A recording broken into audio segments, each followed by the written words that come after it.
Hello and welcome to the Huddle. I'm your host, JT Thomas, broadcasting live from the Green Turtle Sports Bar and Grill. Ladies and gentlemen, we watched the Mountaineers play this past weekend, one of the hottest teams in America, the Iowa Cyclones. Alonzo, it was a game, one of those games that we were kind of worried about going in. We talked about it last week, but yet the Mountaineers seem to be quite ready. If you think about what happened last week, you had Coach Hogerson said there are going to be some changes around here. And I have to say, boy, they came out with some changes that I thought were very fitting for this particular game. No, I definitely agree with that assessment. I mean, I think our offensive line play was a lot better. It almost appeared like guys were playing for their jobs again, which means they were playing like they were hungry, which kind of made me excited again about this season.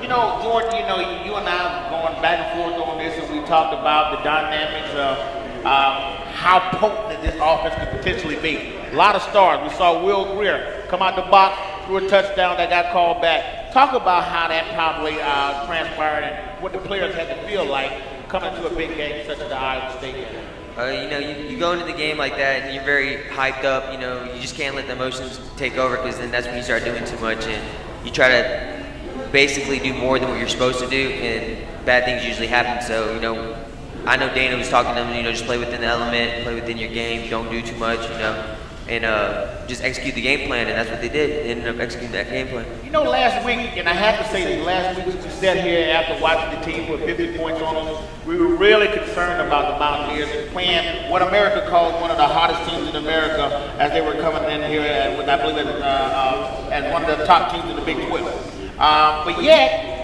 we seen them phase. I thought early on, they went right down the field. We were able to score, but yet that score got called back. And then we followed up with David Seals scoring the first touchdown. And that's a familiar guy who's been doing real well this season. What do you think about it? Well, despite, getting 50 points put on us, the week before, you have to just think about the type of team that we're playing. We're playing an Iowa State team who isn't known for putting up big amount of points. They don't really have a high-powered offense. They play kind of like an Alabama type style ball, run, chew out the clock, and supplement possessions to the other opponents, meaning they basically play within their advantage. If it's 24 points, 30 points, they feel that's enough, and their defense will take care of it. Whereas teams like Oklahoma State and TCU, who can put up that amount of points because their type style of offense is more spread and less time consuming. Pass, clock's dead, so they'll get more possessions and stuff. So I wasn't really too concerned about West Virginia's defense going into the Iowa State game. After it had some questions, but overall, they did a great job and we ended up victorious. Alonzo, did you think Iowa State came in here a little more confident they should have been? They beat TCU, they beat Oklahoma State. Those are two teams that really gave us a fit and beat us. What do you think? Did you see anything in the game that made them feel like they came in with more confidence than they should have? No, I don't. Saying they were too confident, I don't think that gives our guys enough credit. Now, he was talking about, from a statistical standpoint, about number of points someone puts up and are used to putting up during a game. I take a little bit of a psychological perspective. You get the Mountaineers coming off of a very big loss, very tough loss, right? And they have an opportunity. So they got up, they rose to the occasion, and they seized the moment. These kind of games, when you're coming in, the other team's kind of a little bit hyped up, you're coming off of a tough loss, it's easy to get up for those games. And I think we rose to the occasion, got it done. And so I don't think it was an overconfidence for Iowa State. I think we stepped up, did what we needed to do to get the job done.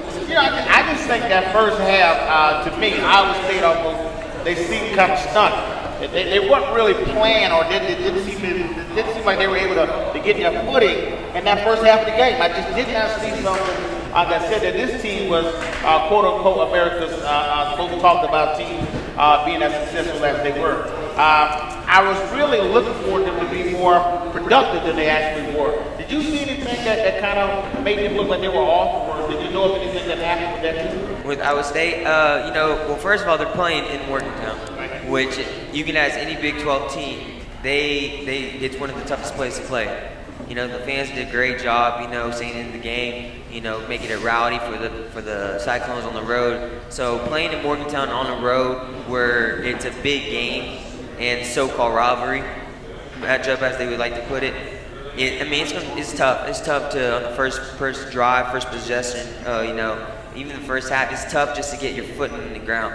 And so I feel like, the crowd and just the home field advantage West Virginia had took a toll on Iowa State, and they knew what they were to expect. They knew West Virginia was going to come out and try to throw the ball, try to run the ball. They knew everything. It was just that finally it's different when you practice against it, and then when you're actually put in the situation, game situation, where you got the fans affecting you and stuff. So. Early on in the first part of the game, one thing, this happened against the previous team against Oklahoma State. Takeaways. We were talking about defense and how defense had to make takeaways, and we start off the game with our team minute with an interception. I thought that was kind of momentum that we needed to be able to put ourselves in position to score right away and put our guys up 10-0 at the beginning of the game. What do you think about that takeaway and how effective that was? Well, you mentioned it earlier. You hit it hit the nail right on the head. You said they came out, they seemed like they were stunned, but quite frankly, I think we socked them in the mouth, and we stunned them. They were dazed, they weren't ready for it. We socked them in the mouth, took that takeaway, went down, took advantage of it, and put some points up. And I think at that point, the momentum had shifted, and from there forward, it was a snowball effect. It was, to me, you had a guy like Karan White. They said Karan White, I think he did over $150 in receptions this game. Out of nowhere, very productive in this entire game. As I mentioned, opened the game up with the fans received as a touchdown. They got called back because he stepped out of bounds. But this kid just came out of nowhere. Seemed more folks to me. Typically we see Greer to seal. But it seemed like the ball was kind of spread around a little bit more, and he was more deliberate about throwing the ball around the football field. I just feel like, he didn't really come out of nowhere. He has opportunities in which, it was just 50-50 chances of whether he's going to capitalize on opportunities or not. In this game, he was in a rhythm, and he capitalized on the opportunities he got. So, saying like he came out of nowhere, I think, that's a misunderstanding. I feel like he's always there in the right position. He just now capitalizing, gaining more confidence in the offense, getting more polish in his technique, route running and stuff. Because you see that separation he was creating multiple times against Iowa State opponent. That came with technique and stuff. Rather before against Oklahoma State, it felt like his technique wasn't as polished as it was. And so I feel like that came with watching film from previous games. Greer did a great job finding everybody, and that's one thing that makes Greer such a great quarterback. He doesn't lock in on one receiver, where teams can game plan and just look at, let's guard David Sills for the rest of the game, shut that down. No, he spreads the ball around. If you're open, he's going to throw the ball to you. You're going to be open. It just comes down to receivers getting open. Right, I agree. I got to watch what I say, and I got an offensive lineman, and I got a wide receiver right here.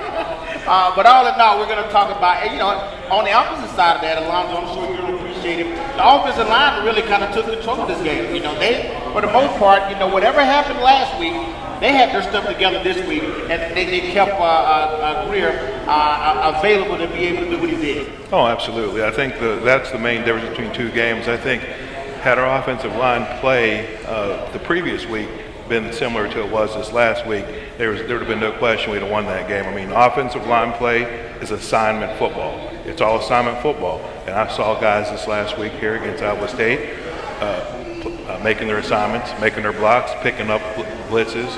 Greer had time to throw the ball. We were blocking well on the run. It all came together. So I think the offensive line play was very impressive this past week. Absolutely. When you think about what Greer's been able to do, the guy has 30 touchdowns right now. He leads the Big 12 in touchdowns thrown. Again, this particular game had over 500 yards total offense. He's moving 325 yards. Just a lot of offensive productivity this particular game. And again, for me, I just felt like there was an atmosphere of, we're going to get this done. At least for the first half. The first half, again, was the best football that I've seen the Mountaineers play thus far for a half. Yeah, and it definitely starts with the offensive line for me. They were dominant in the trenches, and they protected Will Greer, and that gave him an opportunity to stay in the pocket, go through his progressions and get the receivers, and also the receivers did a great job. Like I said, running backs did a great job picking up on blitzes and stuff. And overall, it was a great team performance. And so one thing that you often talk about, running the ball. I get critical on running the ball from time to time, but yet this game was really more balanced. Right. They played all three backs. They all were productive. You had Crawford with over 100 yards, 125 yards rushing. Everybody was very, very productive. And in fact, later on in the game, it really proved to be what we needed for our football team. So to you, in regard to talking about how we set the pass up so we can run, all in all, Jordan, I thought it was just outstanding play and very balanced. Yeah, it was very balanced, and that's credited to the O-line. I mean, they protected Greer, and not even that. It was before the running game. They helped create holes for McCoy and Crawford to run through. Make big plays, and they're averaging like 4 yards at least a carry. And so when you have offensive line doing their job, creating big holes, dominating, taking control of the line of scrimmage, it makes passing the game a lot easier where you have big games such as Cron's big play. You have those big plays just because the defense is now worried about coming up and stopping the run, which puts the DBs in bad situation because they're one-on-one or island with no help. So, I mean, it was definitely a more balanced game, and that's credited to the O-line. Alonzo, speaking of still this O-line thing, 3 different backs, right? How does the offensive line prepare for 3 different backs to be able to block and be productive for 3 different backs? Well, it's really not up to the offensive line. They don't make determinations on what back's going to run the ball. I mean, you got these assignments. What I find most interesting about the line play was it was a more balanced game, like you said. A lot more running backs. They're passing more. They're running more. It's a 50-50 balance on the two. There's nothing worse than being an offensive line, putting your hand down when the guy across from you does not respect your run. So we got out, we established that we could run the ball, we established that we could pass the ball. Because if you can't run, you can't pass, right? Yeah, if they know you're going to run it every down, or they know you're going to pass it every down, the defensive line, the linebackers, they play a different ball game, right? I think it was important that we were able to establish the run early on, which opened up the pass, took the heat off. The fact that we had 3 backs run the ball and be successful and good at it says a lot about the offensive line play. Yeah, I think we could have I think I might have been able to run the football through some of those holes, Right, you're right on with that. And guys, we're at this point, what we do here, Alonzo, we like to give away stuff. But the gift stuff, you have to be here every Wednesday at 6 p.m. at the Green Turtle Sports Bar and Grill. Now, this is how this works. If you had been listening to it, you would have heard us talking about what we're going to talk about different things throughout the show. Raise your hand, listen to the question. We'll bring a mic over to you, and we'll allow you to win something. We're going to win this magnet right now. The question is, who scored the first touchdown of the game? Was it Karan White's 70-yard touchdown? David Sills. David Sills. That was a trick question. Thank you, sir. Because initially we thought Karan White scored, but they called it back. But guys, just like that gentleman did, to win you got to be here every Wednesday at 6 p.m. at the Green Turtle Sports Bar and Grill. If you don't catch us here, make sure you go check us out at DominionCoast.com. Look under the football section, you'll see us there. All right, guys, let's get right back into it. So as we see this game progress to the second half, one thing that I guess I wasn't concerned about, but everybody kind of touted Iowa State's defense. They talked about their cornerbacks and their ability to get to the quarterback. We just didn't see it. I mean, we didn't see them show up as much as they did in the previous game. What do you think about that? Well, I mean, I have to give it up to White. Karan White played a really good game, ran good routes as we've discussed before. Previously there were a couple of it seemed like we only had one target in Seals, which makes it a little bit easier for the defensive backs to get in their coverages and play the game and defend things. However, when you have multiple receivers that are both threats, it opens the field wide up. So I think that made a big difference. It made a huge difference in neutralizing the effectiveness of their cornerbacks and their safeties. A player in this game too, in terms of the backup kicker, was able to come away and lead us out of the first half with 10 points. I thought that was very, very critical. 20 points out of the first half, right? I know you're going to get after me on that. 20 points. We left the first half with 20 points, with 2 touchdowns and 2 field goals.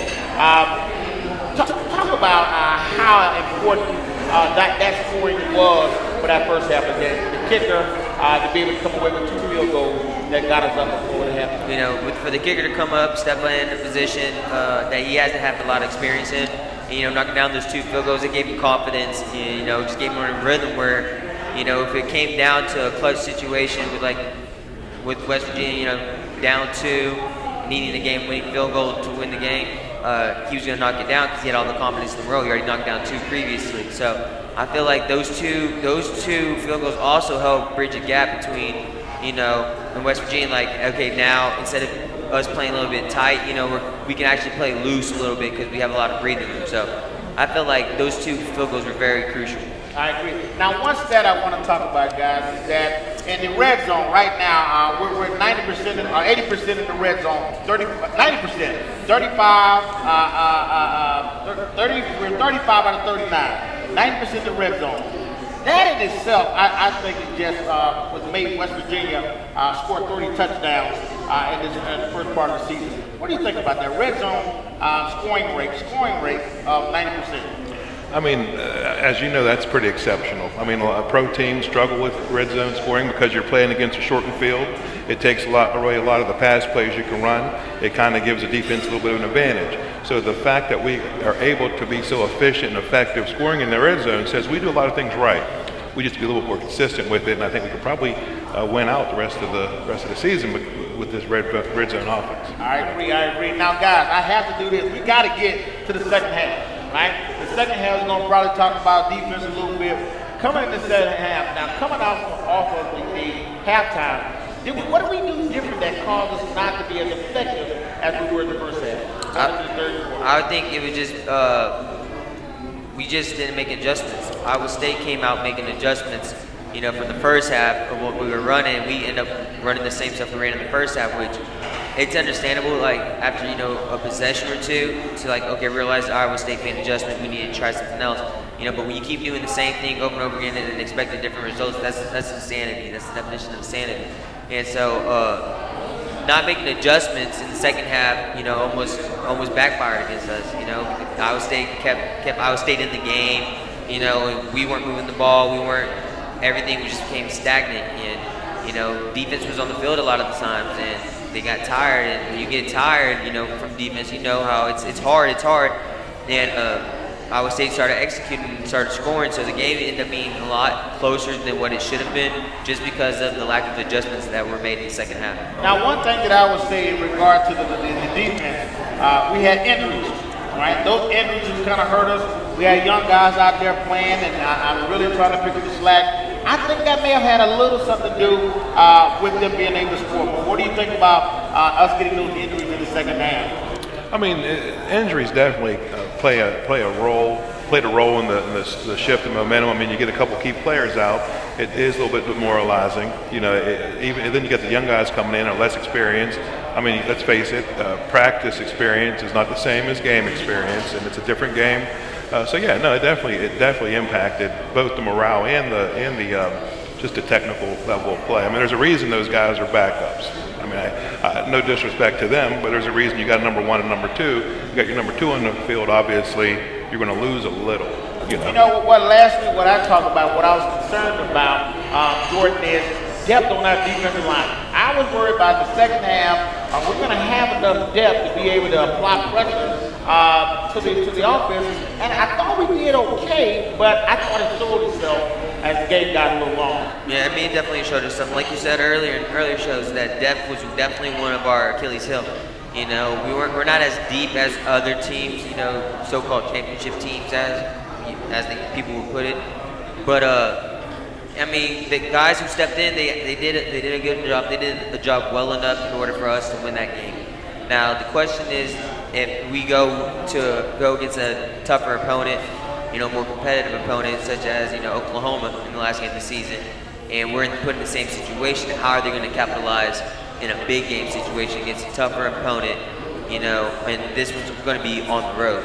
So it's still a question mark. You know, we know depth's the issue, but you know, we're growing, and the guys who stepped in, they definitely did their job. You know, that's one thing that I have to say in terms of what you're hearing out of the locker room is about that defense, that we bit, but we certainly didn't break. You're terms of keeping this game together. You know, we do, you know, all the time we say that, even the players, all we need to do is be up 3 points, right? We should be able to hold them and we win the game, and that's kind of what happened. What was interesting, the cornerback, the young cornerback, I forget his last name. Bailey. Yes, Bailey. It was interesting to see that as soon as he got on, they started going right at him, you know? They went right at him, and he found himself in a tough position a few times. But the kid came up and showed up big. I mean, I thought he took his lump and really showed why he's able to play the position with level. Yeah, I mean, he did a good job, you know, stepping in and, you know, actually playing well, and especially in the position he was put in. I mean, there's different techniques, you know, that he needs to work on, you know, especially with those pass interference calls he was getting that put Iowa State in scoring position, you know, in the red zone and stuff, you know, and like he may not think it was pass interference. It was pass interference as a receiver, I know, because he hooked him and caused the receiver to turn, and that's the big thing where referees look at is seeing if the receivers turn on a hook, you know, but he can get that fixed up, you know, that just comes with reps, you know, repetition, in the film room study and stuff, but he did do a great job, you know, stepping in. Right, to your point, you know, it's about reps, right? So he's seen a little bit more now, and hopefully moving forward he'll be able to help us as much as he can. Now, again, as I mentioned, our receiver Bennett, I thought he sat in the middle of the football field and played football. Your favorite guy, David Long, just all over the field. That's what he does. What do you think about David? You know, coming into this season, I really didn't know much about the guy. And I've been to a few games, watched a few games, and he's a really impressive player. I think he's not a big guy. He's not a big guy. Pound for pound, though, he's got a motor. He never stops.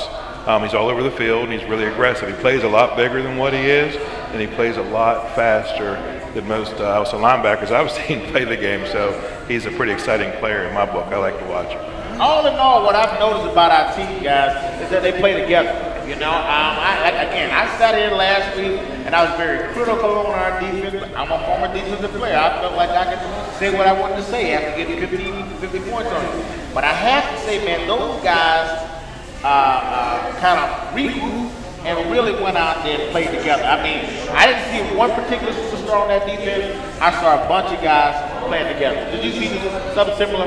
Yeah, I mean, they have a very great bond. You know, that's what makes West Virginia a tough team to beat because they play for each other. And every year they just play for each other. I mean, they go through summer training and it's intense training, and they go through fall camp and that's intense training mentally and physically. So no one really understands what you go through unless, I mean, the brothers that go through it with you.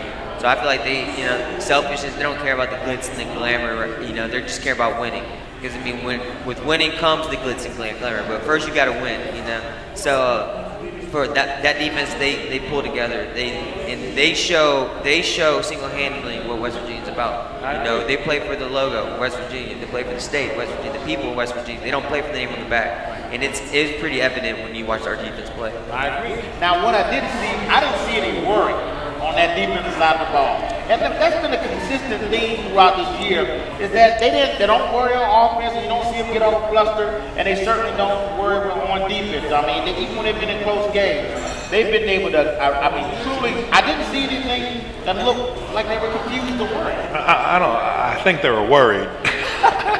I don't think they were frustrated, and I don't think they were. But you know, we all have. They didn't lose their composure. You can tell it's a very well-practiced team because they kept their composure, and that's where it comes in. At when a team is you know, on the brink, on the bubble, not always well prepared, they look frustrated. They lose their composure, and when they get in tight situations, they fall apart. Well, we were tested in the second half, as you recognize. Kept it together, got it done. That says a lot about not just the players, it says a lot about the coaching. You know, it says that they kept these kids, they prepared them for this game and had them ready to go, and they knew what to do when the time came, you know? All right, and I know what to do right now. I need to give away something, and I'm going to give away a subscription to the Menu Post. All you have to do, guys, is answer this question. But to get the question, you got to be here every Wednesday at 6 p.m. at the Green Turtle Sports Bar and Grill. If you don't catch us here, make sure you go and check us out at the Menu Post. Here's the question. What is WVU's red zone scoring rate? Raise your hand first, we'll get the mic over to you. If you know, raise your hand, we'll get the mic to you. All right, I'm going to give it to you multiple choice. It is 85%, 90%, or 100%. Red zone scoring rate for WVU. 85%.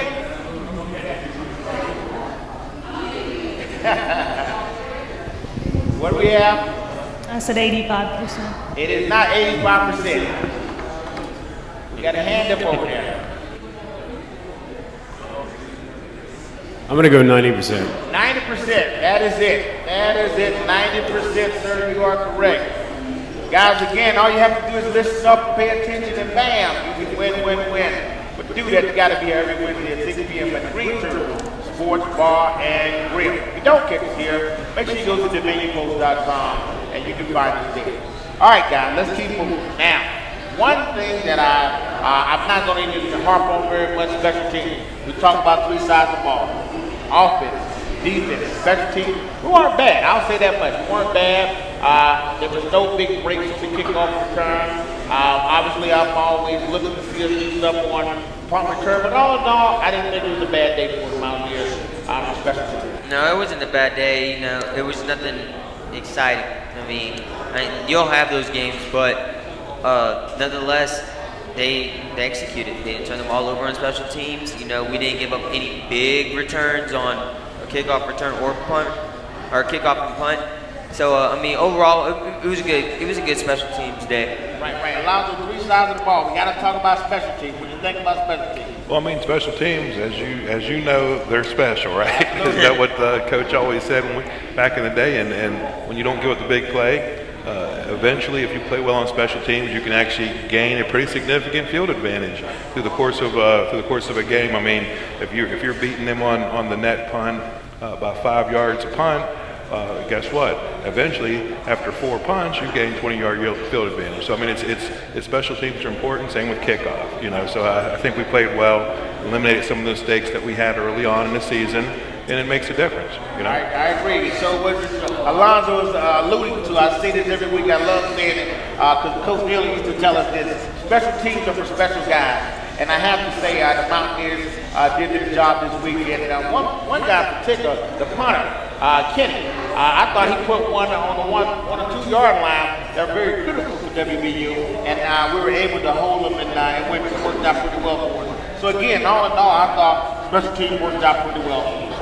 Yeah, and I mean, punting was an issue initially, one of the first couple games, and I think it made a difference initially in the game. They made some changes, and you know, it's definitely given us a little advantage. Like when you can pin a team on the 1 yard line, I mean, that's big. That's big. That's big time. That's big time. But guys, we got to keep on going. We got to talk about this upcoming opponent we got, and this upcoming opponent we got has been tough for us.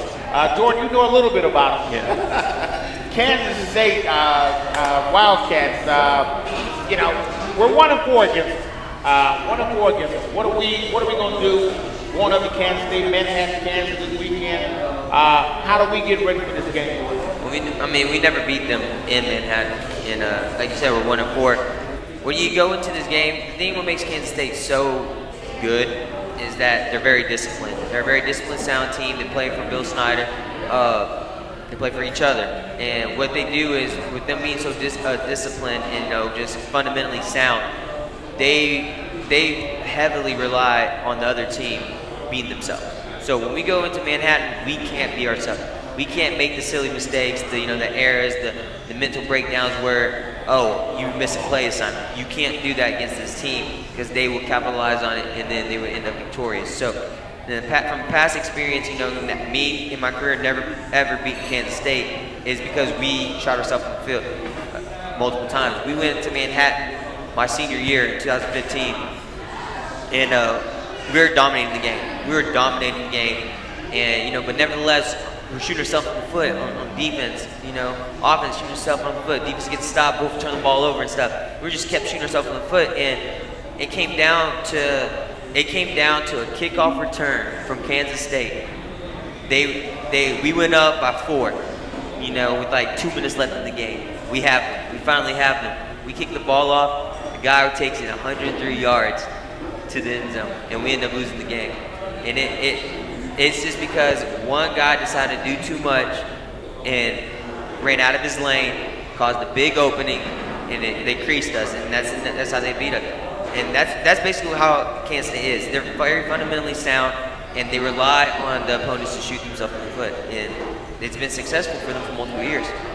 I get it. So Alonzo, I'm sitting here and I'm thinking of Psyche Coach Oaks, which is certainly not qualified to speak on the most part, but he's been beaten 4 times. How does he go into Kansas again? Obviously, as a coach and as a player, we know the most. None of that matters. The only thing that matters is the next opponent. But he's going to Kansas. What does he have to do to win this game? In my opinion, I mean, clearly I'm no Coach Holgorsen. I don't have nearly the depth of knowledge of football that he does. However, Kansas State, they have a pretty good defensive front. Their defensive line is pretty solid up front, and they do a really good job stopping the run. So I think if you're going to go in and you're going to be able to do anything, you got to go in and you got to be able to establish the run against them immediately, right off the bat. Otherwise, you're going to be in trouble.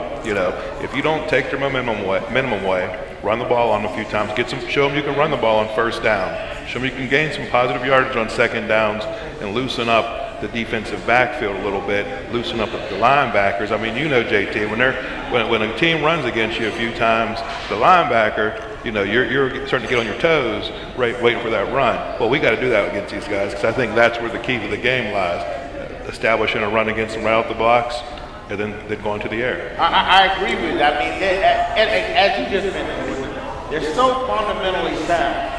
You have to almost wait for them to make a mistake, right? You got to wait for them to make a mistake, and they hardly do it. When I say make a mistake, I'm talking about a linebacker that hits the wrong gap, and trying to make a tackle, and we run the ball up the field. Yeah, that's a tall order. Yeah, they, like you said, they hardly ever make mistakes. So it's not really us waiting for them to make a mistake.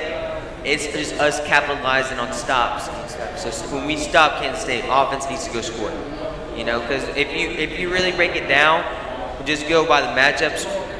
Matchup-wise, we out-talent Kansas State. We out-talent them in the fact we have better athletes and stuff. Our size difference and stuff. Their front's great and stuff, but our O-line's a little bit better than their defensive line, just based on talent-wise. It's just gonna, like I said, it's just gonna come down to if West Virginia's gonna go into there and just play, reckless football, mental breakdowns on assignments and stuff. If that's when it's become an issue, because Kansas State thrives on that. It thrives on it. They're going to chew down the clock. You'll see how their offense is. They're not very up-tempo offense like how West Virginia is. So they're going to limit the possessions. They're going to try to limit the possessions of West Virginia, and that's basically the key to beating West Virginia is just limiting their possession because their offense is dynamic. Their offense is dynamic. So the more opportunities you get them, the more opportunities they will score. Kansas State knows that, and that's why they've been so successful against us, because they know that when we get pressed and stuff, we tend to make mistakes, and they usually capitalize on mistakes. So us is just basically when defense goes out there, makes a stop, offense needs to score. Offense scores, defense needs to come up, make a stop, and then also win the turnover battle. I agree with that. I agree with that. That is key, and we don't say it enough. Winning the turnover battle. I think that's the best way to say it. And flipping the field. As you just said, when we get an opportunity to get the ball back or advance the ball, we got to be able to flip the field and take advantage as we can. What's your thought? I got to agree with that. With flipping the field, you got to take advantage of it. But one of the big factors in this game that I think is we got to get some pressure on their quarterback right away, because he's definitely. They have a little bit of a quarterback dilemma there over with Kansas State, and I think you got to get in there, get in his face, frustrate them, create those turnovers, and thereby you're going to flip the field on them. So you pressure the quarterback, get him 3 and outs, get an interception, get in his face, make him make mistakes, and I think that's how you flip the field on him. Right. All in all statistics say we should win this game, right? But we got hurt, we got injured players. We go in now. And usually when you go to an opponent's field, the odd makers get a few points on the top.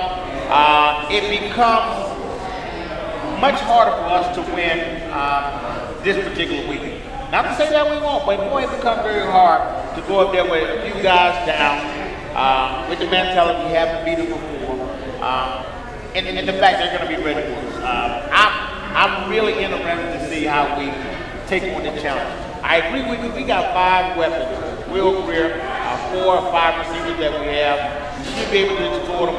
But I just feel like, man, this is going to be a tough one. What do you think in terms of just being a tough game for the Mountaineers? Yeah, it's gonna be a tough game. Any road game in the Big 12 is tough. You know, any road game in college football is tough. Just winning at somebody's, let them winning a football game. It's gonna be tough, you know. But I feel like we can pull it off. Everybody knows that Mountaineers can pull it off. It's just the fact that are we gonna make careless mistakes that we have made in the past? You know, are we gonna learn from our mistakes this past weekend? Even though we played overall sound football, you know, like I said in the first half, if they play like they did against Iowa State in the first half, they should go into Kansas State and dominate. It's that when you got that second half, because there's 2 halves to a football game. That second half, when you don't make adjustments and the other team makes adjustments, that's the area we need to improve on. I think that the Mountaineers know that. They're going to go into Kansas State in Manhattan and, you know, try to correct the mistakes they did. They're not going to be pressed. I don't think they're going to be pressed. They're just going to go out there, have fun, and they know that in their hearts they can beat this team and that they will beat their team. Right. Well, I'm hoping for it. You know, the only advantage, and I wouldn't say it's advantage, but the concerns, again, I like to throw out these concerns, special teams. I think we have an advantage in regard to dealing with them player for player when we get up until we get to the special teams part. What do you think? I'm not really worried about special teams. I haven't really seen anything the last couple of games that says special teams are going to be an issue. I think early on in the season we showed a few chinks in our armor. I think they pulled it together, corrected a few things, made some adjustments on special teams, and overall I think it's going to be all right. You know? Now, would you call this game a rivalry game? I mean, I feel like for some reason last year when we beat them, that it started to take on this rivalry. I mean, getting to that point with Kansas State. If it doesn't have a letter P at the front of it or end in tech either, I don't see it being a rivalry myself. I'm sure there are going to be some rivalries that are going to develop with our new conference, but I'm old school. You know, we have 2. That's it. Only 2 rivalries I acknowledge. What are you thinking? Not Kansas State. If I say we had a rivalry, it'd definitely be Iowa State. Okay. That would be the one rivalry I would say. You know, if we had to say our new rivalry, like as you put it, because I mean history, based on history, I mean we don't have any. Those aren't a rivalry, but I think Iowa State would be our new rivalry. Right. For me, it is a personal rivalry. My cousin played for Kansas State. We both played for junior college out there, and my cousin beat me when I was in junior college, and he will call me for this game. I'm surprised he hasn't called me yet. He's been beating me for 4 years, you know. So it's been rough, and I'm just waiting on that call. And again, you know, I think the Mountaineers will do well if we come with our A game and we go out there and do what we're supposed to do. I think we'll be fine. So for me, it is a rivalry game, and because we're coming after you this week up in Manhattan, Kansas. But guys, let's keep on after it. Mountaineers are bowl eligible. You know, that's the cool thing about it. Being 6-3, we're bowl eligible now. That's part of the hump that we've got to. You know, does that mean anything? Do guys relax when you hear you're bowl eligible again? I'm not just talking about Kansas State. What do you think? I don't even like to talk about bowl games in the middle of the season, to tell you the truth. I mean, it's one of those things I think any coach will tell you. You want to, when the kids start talking about what bowl games you're eligible for, you want to refocus them and let them know, hey, we got to play this weekend, and we got to play the week after that. So you guys need to get that out of your head and just play football and finish the season out. The whole bowl picture will take care of itself. You know. I agree with that. You know. What's your thoughts on that? Yeah, I mean, bowl eligible, it's a good thing. You know, that you get to go. It just means you're eligible to go to the bowl. It doesn't mean that you're actually going to bowl. You can finish season 6-6 and not go to bowl. So, I mean, but it's a good thing, you know, going to be bowl eligible. But what you tend to tell your players that, hey, you know, we're bowl eligible. Now the next step is get a better bowl. You know, the better the bowl, the better the prizes you win. You know, but we got to finish out strong. The season isn't over yet. We still got 3 games left. You know, you win all 3 of those games, you're gonna get a better bowl. You know, better gifts and better, you know, opportunity for it to succeed, like the spotlight and everything. You know, so exposure for the university. In fact, you know, because they get a portion of, you know, the percentage of the bowl. You know, so I don't really like talking bowl eligibility either, but you know, but I mean, it's reality. You know, they're eligible for a bowl. It's a great, you know, great accomplishment, but the task isn't done. It's time to get in a better bowl. And why I ask that again? I know the same, you know, the same philosophy you guys have in terms of our coaches teaching, but I almost feel like there's this feeling that you have that, okay, can we win the Big 12? No, we can't win the Big 12 right now. Right? There's no way we couldn't. Right? What do you think? Tell me what you think if we can. I don't think we can. Well, you got TCU versus Oklahoma this week, so one of them is going to lose, and you still got Oklahoma at the end of the week or end of the year. So say you just need to be in the top 2 because like this year there's a Big 12 championship, so you just need to be in the top 2. And ahead of us is Oklahoma State, OU, TCU. So Oklahoma and TCU have to play each other, and say TCU beats Oklahoma. TCU, that means you have to beat Oklahoma. And if you beat Oklahoma, you'll have a chance. With Oklahoma State still, I don't know who Oklahoma State still have left on their schedule, but they can get beat. They can get beat. So I mean, there is a possibility of us winning the Big 12 still. We have to win out. We have to win out, and, you know, and have some little help from other Big 12 teams. But there's a possibility, not a big possibility, but there still is a chance. Right. So I asked that question because I feel like I've been in a situation where when you feel like you can't get into that spot, it starts becoming tough. Right? Yeah, you lose. I mean, I know what you're saying. You start to lose focus. It's like you're playing for nothing, right? You're playing for a consolation prize. Unfortunately, I don't think we did the things we needed to do early in the season to control our own destiny. All we can do is we can win out and hope some things happen that allow us to still play for a Big 12 championship. That's the problem. I mean, I think early in the season we might have dropped the ball a few times where we could have put ourselves in a better position. 2 weeks ago was one of those opportunities. Unfortunately, we have to rely on a lot of things, and I think as both a fan and a player, but mostly a fan, we all hate to have our team's destiny lie in somebody else's hands. You know, but from a player's perspective, I do understand what you're saying. From a motivational standpoint, it's almost like we're just playing for pride now versus playing for a cause or for a meaning or for a prize versus pride. You know, so but I'm hoping as a competitor and as an athlete, pride means as much as the prize. You know, that's my philosophy. Well, right now we're gonna give out a prize.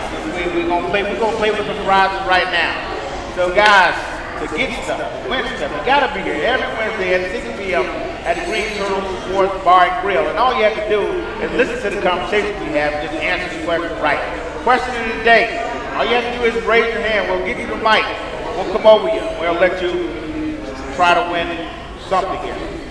Okay, I need to know how many touchdowns that Will Greer has right now. I'll give you multiple choices. He has 25, he has 40, or he has 30 touchdowns right now. All you have to do is raise your hand. 25, 30, 40. If you listen to it, we threw it out there much earlier. Joe. 25. No, that is incorrect. Raise your hand and we'll get you the mic. 30. 30. He leads the Big 12 with 30 touchdowns. Thank you, sir. To win, you got to be here every Wednesday at 6 p.m. at the Green Turtle Sports Bar and Grill. If you don't catch us here, make sure you go check us out at thedominionpost.com. Guys, it is getting close to that time when we're going to start asking our fans to come up with some questions. But until then, you guys start thinking about the questions you want to ask us, and we'll keep on talking. And I just want to tell people why we do this show, right? We do this show because oftentimes, Alonzo, we as former players, you both know, we'll be at the water cooler. Somebody will come up to us and say, what do you think about that game? Right? So this platform is giving us an opportunity to really say in front of us, talk in front of our friends and kind of let them know what we think about our team. Which I think is really cool. It gives the players an opportunity to stay engaged into the game. What do you guys think about that? Yeah, it gives them a great opportunity, you know, to ask questions about getting more of a different insight and different perspective of former players of what they see. Because there's some things when you're watching a football game that, I mean, you won't actually see unless you actually played it. So, like, for instance, me a different technique that a receiver should have used that would have got him open. You know, just because I've learned it being a Mountaineer, you know, and like him just seeing different fronts and, you know, different calls that linemen should have made that would have prevented the outcome of a certain play instead of a quarterback getting sacked. You know, it just gives everybody an opportunity just to see an insight and just share ideas, you know, and just thoughts and opinions. What do you think about it? Players having an opportunity to share what they think? I'll be honest with you. When people ask me about a football game, their eyes kind of glaze over because I start talking about the offensive line play, and nobody cares about the offensive line play. But it's hard to watch as a former offensive lineman and to see, like you said, a missed assignment, someone not pick up a blitz, some pass protection, someone step into the wrong gap. It's hard to watch that. So it's frustrating. Oh yeah. It's like, what? So then, you know, come Monday, and people want to talk to me about the football game, and I started talking about the guard and this and that, and people were looking at me like, well, they don't even know what I'm talking about half the time. Because I'm not talking about touchdowns. I'm talking about mistakes. You know, but no, I think it's important. I think it's a good thing. I mean, I've known you for over 20 years, and it's good because when we see each other, we always talk about football. And I know people ask me about football all the time, and quite frankly, I'm not a what they call your typical fan because I'm not into all the statistics, but I love the game and I love the Mountaineers. So yeah, no, I like to give them my opinion. That's what makes it easy for me. Last week I had my former coach, Coach Steve Dunlap, sitting next to me. It was really nice to be able to hear some of the terminology that he taught me. We were able to be on this show and kind of play right off each other. It worked out really, really good. I was really, really excited to have him here, and it worked out for me. One of my biggest pet peeves, you know, as a linebacker, specifically the middle linebacker. Now I know nowadays they do it a little different, right? They have different assignments, and Alonzo knows as an offensive lineman, we used to get real physical.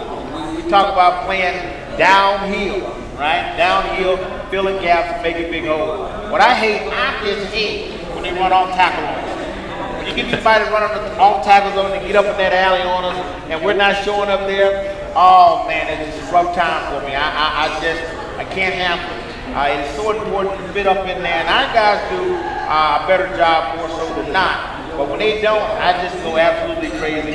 And as you just mentioned, somebody don't know what I'm talking about when I'm saying that. You got to straight. But you know what though? The game has changed so much since when we played. You see a lot of these three-man fronts, right? And there's always going to be a natural alley off tackle, right? And the reason that alley is created mostly is because the passing game has changed so much, right? So you got these fast linebackers that are basically oversized safeties that can run and hit, right? So they can't come downhill. They don't have the 250-pound J.T. Thomases plugging the hole, right? So yeah, no, I get it, but it's frustrating because you watch it and they hit that hole. You can almost call the play, and you know it's going to hit that gap. And you can see all the motion and the movement of the offensive line, and it's just hard to stop. It's hard to stop. And again, I know my opinion means nothing. I don't get paid to make those big time calls like that. And I have nothing but confidence in our coaching staff. But boy, I tell you, I really get uppity when I see, or I should say upset when I see somebody going vertical or being able to run the ball on time. But guys, that's just me. Guys, we're going to get ready to open up to you fans and services who appreciate you coming out.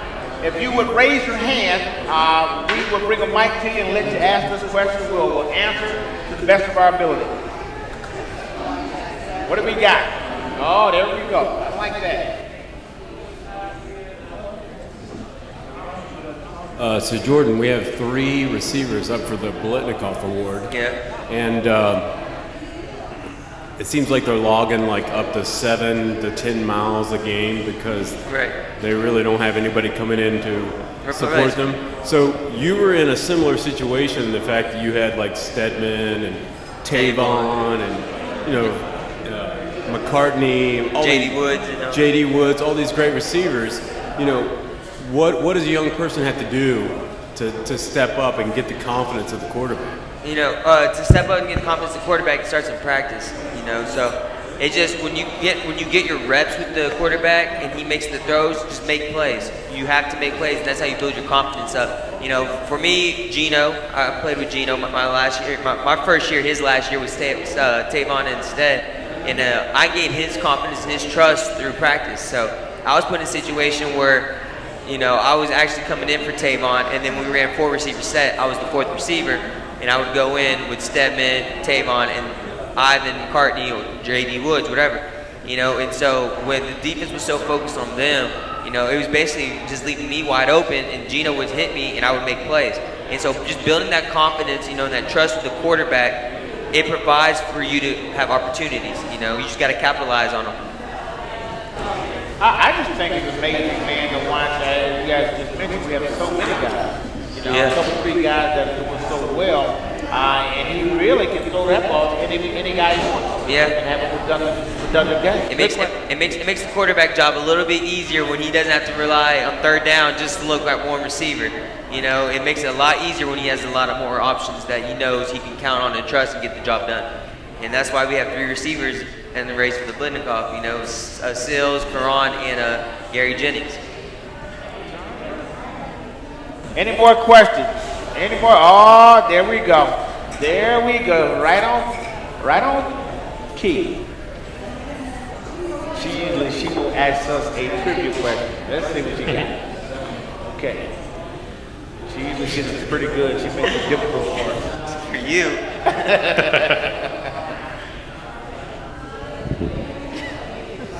What do we got? Are you ready? Ready. She got a phone out. She's ready to go. Which linebacker helped lead West Virginia to the nation's #1 defensive team in 1996? Oh, well, I know that one. Do you need multiple choice? No, I know that one. Okay, what is it? That's before my time. Oh, so 1996 it would have probably been Barrett Green. It ain't Barrett Green or Gary Steele. What? 1996? Yeah, hey, go ahead and give multiple choice. What? Neither one, sorry. Oh, wow. Yeah, that's how you gotta do multiple choice. You gotta choose the multiple choice. So now you want multiple choice? I want multiple choice. Here we go. Rick Sherrod, I'm sorry. Monte Curtis. You always said Barrett Green, that wasn't the correct answer. And Tim Warford. Say it again. How did you do? Say it again one more time. Rick Sherrod, Canute Curtis. Oh, Canute Curtis. Canute, I'm sorry, Canute Curtis. Yeah, with the sacks. Barrett Green. That's who it was. I Tim forgot Warford. about it. Canute Curtis. All-American. All-American that year. Yep.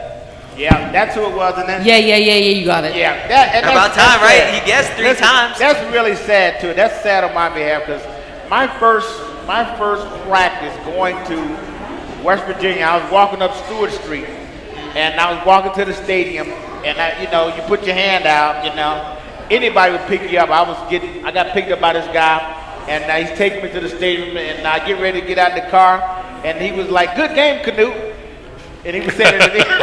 Yeah, thanks, man. And then I was like, You did. I know you said thanks. It's funny. The first time I met Canute was I took an official visit to Rutgers, and he was there. And then when I took my official visit here, he was here also. So I was kind of surprised. Like we were kind of doing the same tour, I guess. But then he came here, and I came here. It was good to see a familiar face. It was it's a good time. It's good. Yeah. And he's a great guy too. I appreciate that question. I should have known that because he was absolutely he's an All-American that year. Great question. All right, what do we got? We got time for 1 or 2 more. One more. What do we got? Now, what's going to happen? I said every week when we get up from here and we walk off, somebody's going to ask us a question. All righty. Going once. Going twice. All righty. Wow. No second question. Well, ladies and gentlemen, we want to say this to you. We want to certainly thank you all for coming out and spending time with us tonight. And hopefully we'll get you back here next Wednesday. We're looking to have Coach Nealon come and possibly Pat White. So if you're in or around the area, bring a friend. Come on out. Until next time, huddle up.